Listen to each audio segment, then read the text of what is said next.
It's Sarah, licensed professional counselor in the state of Michigan, and I'm really glad you're here. Okay, I'm going to start with this. Imagine a client comes to you. They report mood swings, periods of deep depression, times when they feel switched or different internally, some amnesia gaps, history of relational instability.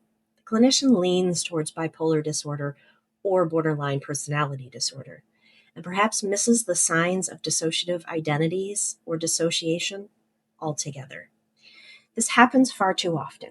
Dissociative identities is underrecognized in many settings, and its symptoms overlap in messy ways with mood pathology and personality instability. In this video, I want to map out why dissociative identities is misdiagnosed as bipolar or BPD. Let's review the evidence and cases, point out red flags, and offer guidance on better differential diagnoses. If you work with clients and want a deeper lens on dissociation, stick with me. Okay, let's get into it. We're setting the stage. What is DID and its diagnostic challenges? So, some of the definition and core features. DID is defined by the DSM-5 TR by two or more distinct identity states or personality states, recurrent gaps in memory for everyday events or important personal information. And these symptoms are not better explained by substance, neurological conditions, or one's culture. A critical point. Amnesia, memory gaps, and identity fragmentation are central. Mood shifts may appear, but they're secondary to fragmentation and dissociation. DID exists on a spectrum of dissociation, from mild with depersonalization, derealization, to full identity fragmentation. Why it's diagnostically elusive? Many clinicians receive minimal, no training on dissociative disorders. I received none. Routine intake instruments often omit direct trauma and dissociation screening.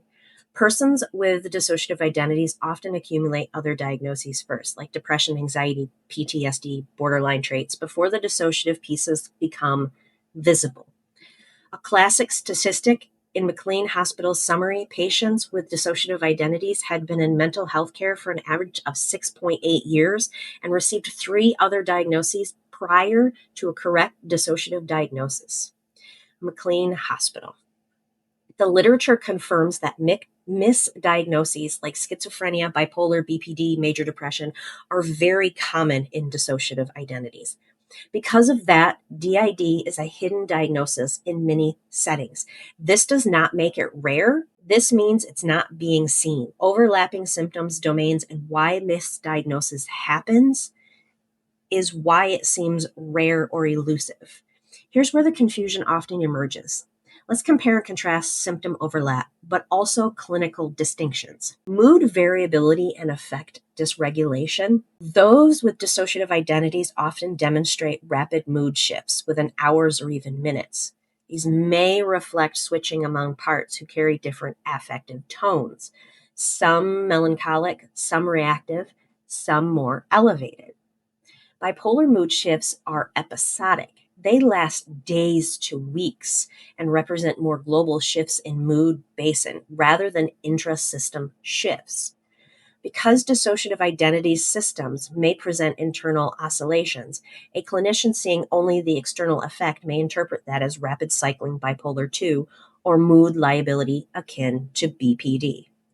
Emotional intensity, impulsivity, self-harm.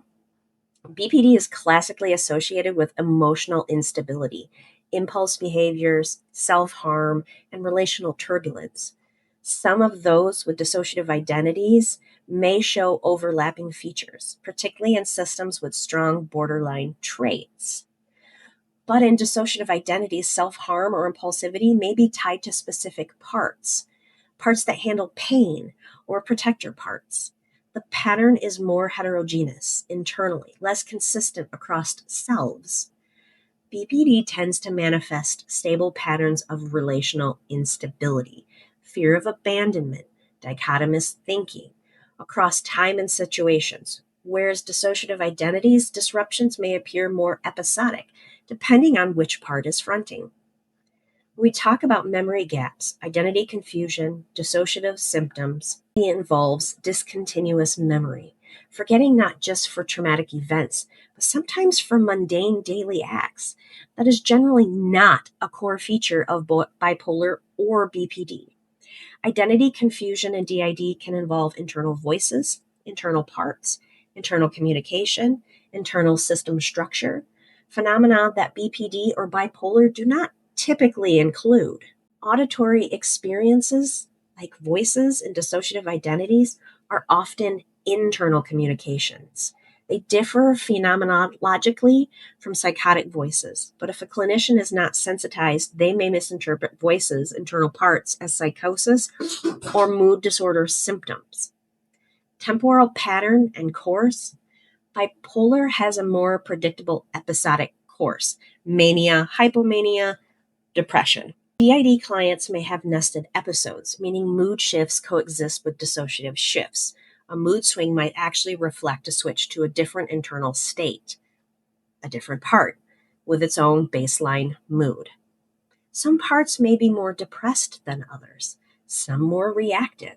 So, cross sectionally, the person appears to fluctuate in mood, but underlying mechanisms is dissociation. Now, evidence studies and case reports. Let's look at empirical and case-based evidence showing misdiagnosed patterns. A case published in A Journey Through Misdiagnosed to the True Identity describes a 27-year-old whose DID diagnosis was delayed because her psychotic-like symptoms, mood swings, and dissociative phenomena were misinterpreted for years.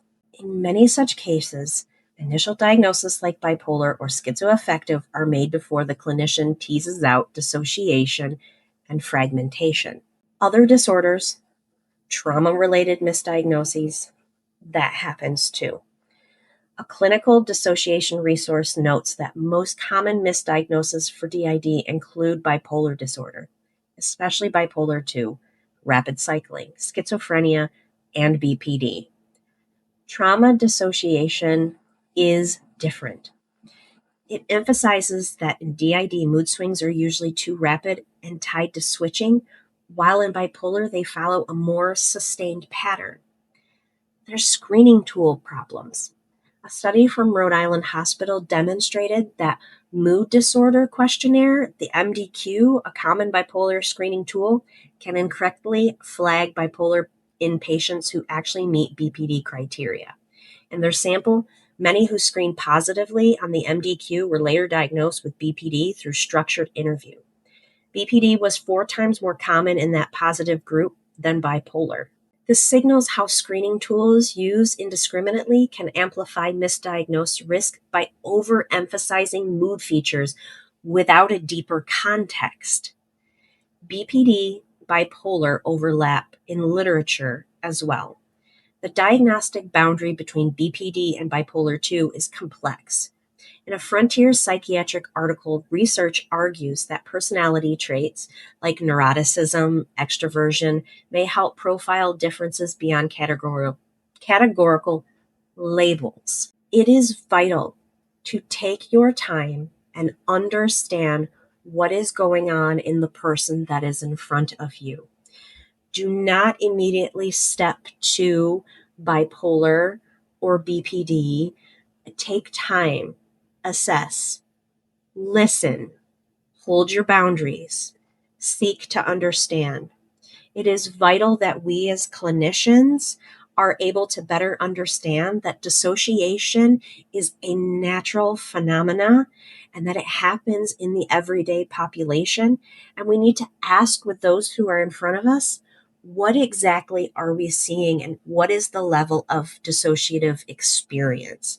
So some red flags, ask yourself, are there frequent diagnostic changes over many years that could explain a core condition that hasn't been discovered? Are there memory gaps that look amnesiac, like unable to remember important personal events beyond ordinary forgetfulness? Is there a switching phenomena, like subtle changes in voice, posture, affect, preferences, beliefs, internal self-talk that suggest different identity states? Ask yourself the parts question. Are there abrupt mood changes without consistent cycle length? Are they sudden shifts? Something that could be explained perhaps under dissociative identities, and that could be a DID or an OSDD as well. So I hope you take this information. At the very least, slow down, take your time, especially if you're knowingly working with a population that works with those who have trauma, i.e., you're a trauma therapist. This should be some of the first things you question and try to understand. Any other follow-up questions? Don't hesitate. Thank you.